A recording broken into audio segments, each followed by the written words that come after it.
Welcome, welcome, welcome, welcome, welcome. It's my pleasure to be here with you, my honor. My name is Dr. Arnold Nerenberg. I'm 77 years of age. I've been a clinical psychologist for over 45 years. The title of today's presentation is Mother of Drug Addicts, Mothers of Drug Addicts, MODA, the acronym MODA, M-O-D-A, Mothers of Drug Addicts. Mothers of drug addicts, whether they're on methamphetamines, crack, opium, whatever the drug is, heroin, there's such a suffering when a child is turning to drugs. I have patients who, in fact, I had about 4 or 5 patients who had daughters on the streets that wanted to leave home. They were living on the streets as drug addicts. The mothers had not a moment's peace. The sense of worrying about your children, addressing you mothers of drug addicts, the way you worry about your children, the way you care, the way you love them, and everything about their lives affects you, and I know how deeply you suffer. And you feel powerless against that suffering because your life is totally tied to your lives of your children. More so than even the fathers. The mother who gives birth, also the labor, that child is always a part of her and she's always a part of the child. So and your suffering is not understood by others. If somebody is not a mother of a drug addict, they cannot fully comprehend it. We're going to go into what those dynamics are about. And I want to dedicate today's presentation to Lisa Tobin, LCSW, and Angela Lewin, CSAC. I present this to you. So we have 14 points, the foundation principles for mothers of drug addicts. Number 1, we refuse to define our children by their addictions. So to you, the mother, your child is more than a drug addict. That's your child. You knew your child when your child was totally innocent, and then you saw that child being affected by the world, and most of you perceive your children as corrupted by the world because they began pure and good. So to you, that child is always your baby, and that goodness is still there. You totally see that goodness, that purity, that innocence, and then the corruption of the world came in. So you don't define your children. Some people say, well, her child is a drug addict. Well, it's more than a drug addict. They're a human being, and that's your son, that's your daughter. We make this statement on your behalf. We know the goodness that resides within the hearts of our children and refuse to believe we are powerless over their lives. So you see that it's very hard for you to impact their lives because of their drugs. As a matter of fact, when they have that addiction, they're putting their drugs before you, before your well-being, before your happiness, even if they know it's making you miserable and depressed. In fact, I've known mothers of drug addicts who were depressed all the time, always worried, and even suicidal because they felt so powerless and they saw their children suffering. So refuse to believe you're powerless. So nobody can convince you that you're truly powerless because you're always looking for a way, a method, a situation, some way of being able to influence the lives of your drug addict children. Number 3, we refuse to let our children suffer alone. You don't want them to feel alone in that suffering. Whatever your child goes through, you want to be there with them. If you could, you would take the suffering on your own shoulders, but you don't want your child to suffer alone. Number 4, there is no honor in our recovery while our children still suffer with addiction. There is no honor in our recovery while our children still suffer with addiction. So most mothers of drug addicts don't even want to recover, don't want to get over the situation. They just feel, I don't want to be okay while my child is suffering. And very often there's a sense of guilt, and we're going to talk about that as well.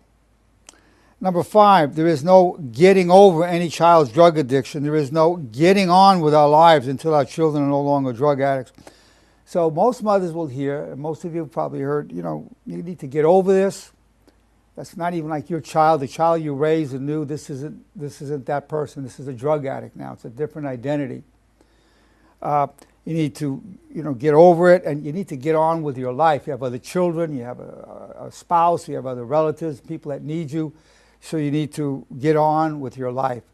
I'm sure most of you have heard this, and you know that there is no such thing as getting over with it and getting on with your lives. as long as your child, your son, your daughter is a drug addict. And this is something very difficult because men have a let's solve it thing. Okay, you're going through this. Let's get. There's no sense in you suffering. No sense in you, always thinking about it. We have a life that we have to build. We have to get on. But no, always in the back of your mind is your child's situation, the drug addiction, the suffering. And number 6, our suffering is not meaningless. One of the worst torments about any suffering is to think it's meaningless. It has no purpose. Your suffering does have a meaning. Number 7, we hope to find strength from this tribulation. We hope to be growing in wisdom, compassion, and service to others. We hope to find strength from this tribulation. We hope to be growing in wisdom, compassion, and service to others. I've had mothers tell me, I used to feel superior to other people. People would say I'm stuck up. This has been extremely humbling, and so I no longer, the arrogance is gone. The being stuck up is gone. I feel so much, I don't feel superior to people anymore. And in a way, this has been one of the gains.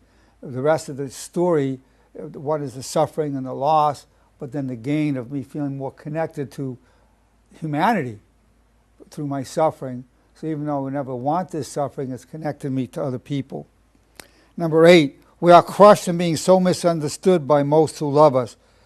Only another mother who has a drug addict child will understand you. You can't even expect your spouse, your siblings, your father to understand this. Maybe your mother, but so you feel crushed by that. You want to be understood. You see that you're not.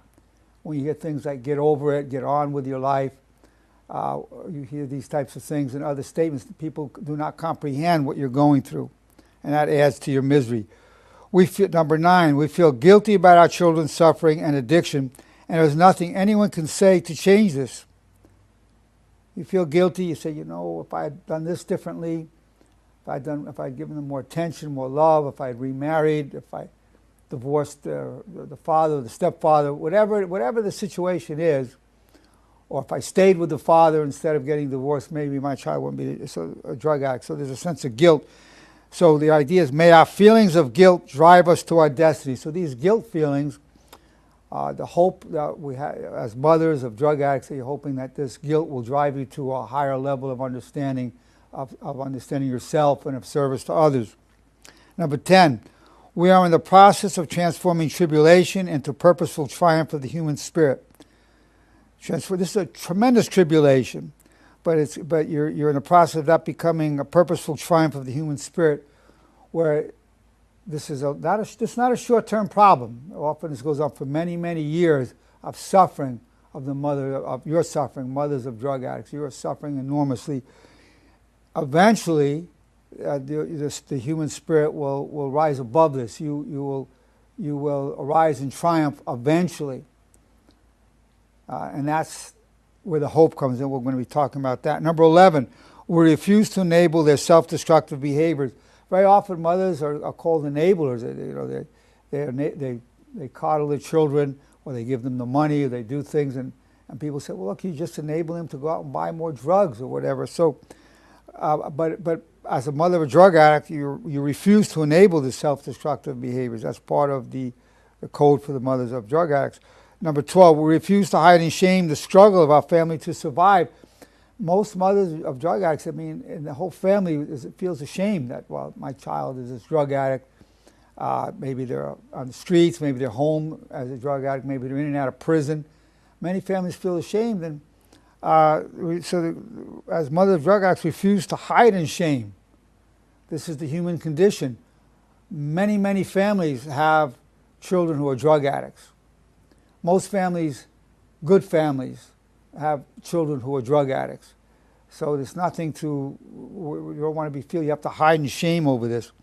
Number 13, we know there is no fighter more powerful than the warrior mother. I'm calling you warrior mothers. No fighter more powerful than the warrior mother determined to protect her young. So you have ferocious power, ferocious in terms of protecting your young, whether that's your children or if your grandparents, your grandchildren, to protect your child. And that's a natural instinct in the evolution of the species, to protect the child so that the genes will be carried on. So this is natural. There's no warrior more powerful than the mother warrior, the warrior mother. Nobody's more powerful. And number 14, we have hope, we trust good will come. So what you're going through this at the same time, even though some moments you don't feel the hope, but you're taking a statement here, we have hope, we trust that good will come of this. All things work for good for those who seek the good. Remember this, enshrined within your deepest struggle, and for a mother of a drug addict, this is the deepest struggle. Enshrined within your deepest struggle is the seed of your nobility, your destiny, and your honor. So from this struggle will come the gem of who you are, the patience, the perseverance, the warrior spirit. Your nobility will actually shine through. Your self-sacrifice will shine through, because enshrined within the deepest struggle is the seed of your nobility, your destiny, your legacy, and your honor. And it's fed by two tributaries. All things work for good for those who seek the good, and hardship makes me strong, and I'm grateful. So now we're going on to the 3 laws of the warrior mother. So when we have groups of mothers of drug addicts, the 3 laws. We will never give up on our children. And I see that all the time with mothers of drug addicts, whether it's sons or daughters, they never give up. 2, we trust that hardship will strengthen our children and ourselves. Hardship will strengthen your children, strengthen yourselves. You know that because you've seen in your lives that when you've struggled, you've had tribulations and setbacks and failures, ultimately it's strengthened you, and it's going to do that for your children as well. And number 3, we will endure all suffering for them, including allowing them to suffer for their own healing. We will endure all suffering for them, including allowing them to suffer for their own healing. Your child often has to hit bottom. You've heard that so many times after they've suffered enough. Sometimes involves going to prison. I know one drug addict who had 2 strikes against him, then he left drugs alone. But he was in and out of prison for many years. But after a second strike, because he would become violent on drugs, he was on methamphetamines in particular, he straightened out. He didn't want to spend the rest of his life in prison. So he had to suffer. He had to go through that tribulation. Of course, his mother was practically suicidal. She was depressed all the time while that happened. But he didn't care. He just wanted his drugs, and that was it. But now he's leading a wholesome life. But for his case, it took 2 strikes, and he came out in his mid-30s where he overcame that. So while he was in prison, he decided he's not going to use drugs during his second strike. So then we have the pledge of the warrior mother. So the pledge is, we have the mothers raise their hand. They go, we pledge ourselves for all the days of our lives to the 3 laws of the warrior mother. We'll repeat them every morning, afternoon, and evening, and we will listen to ourselves recite them. And then people that are initiating into being a warrior mother. Tremendous ferociousness, determination, power. You're so powerful in the way you stay there. Nobody can stay with it the way you do. Day in, day out, month in, month out, year in, year out. In some cases, decade in, decade out. Nobody has that power except you. What a power, what a power. So in the groups for mothers of drug addicts, certainly it has a number of benefits that you'll derive. One, you see you're not alone. That's huge because I know you feel so alone and lonely in this struggle. So you see you're not alone. You're seeing other mothers of drug addicts.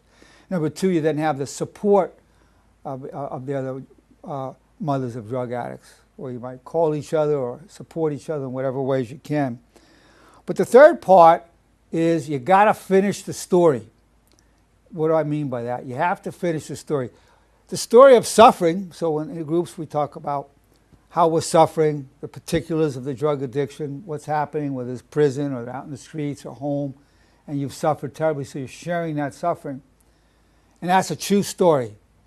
It's a true story. It's a bad story. It's a true story. But then you have to finish the story. For instance, I know one mother who was her son had to go to prison during his drug addiction because he became violent. And she met some people that she felt were wonderful human beings waiting online to go to see her son. In fact, her husband met a man online, and they became the best of friends. So a friendship came out of that. And again, this was another person who also was a somewhat arrogant person, and she said it stripped her of arrogance, so she became more human, more accessible to her feelings and connection to other people. So what she tells the story, it's like my son was in prison, suffered, I was depressed, I wanted to kill myself, but I became a better human being. I grew so much in wisdom and compassion for others. So that was the gain. So that's finishing the story. Just to give you an example of another context, I had a mother come to see me. Her son was shot 9 times, and he was in stable condition in the hospital. And she was weeping, and I said, oh my God, that's terrible. I have 7 children. This is a parent's nightmare. I feel so much compassion for you as a human being, as a parent. As a psychologist, I understand the psychodynamics of your suffering. But I said, what if I told you the best true story you can tell yourself about this that will give dignity, nobility, and honor to your life and the life of your son? She said, what is that, Dr. Nerenberg? Please tell me. I said, it's this. Are you ready for the healing medicine? She said, yes. They couldn't kill my son. They shot him 9 times, and he survived. They couldn't kill my son. They shot him 9 times. God has a purpose for his life. I knew she believed in God, so that's why I said that.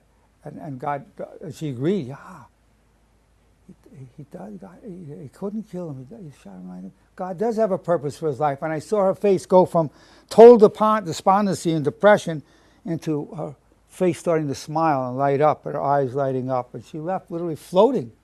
When I saw her the next week, she was still smiling. And I said, did you tell your son what I said? She said, I did. And he was happy. He laughed even. He was so happy to hear that they couldn't kill him. They shot him 9 times. God has a purpose for his life.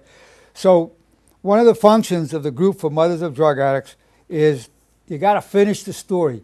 The bad story is there. There's no way of making it less than what it is. It's horrible, horrific, more than anybody can imagine. We want to talk about also the gain, the best true story about your worst problem. So one of the goals in the group is to finish the story. So to feel less alone, to have support, and to finish the story. It's been my pleasure, my privilege to be able to present this to you. Thank you for being here.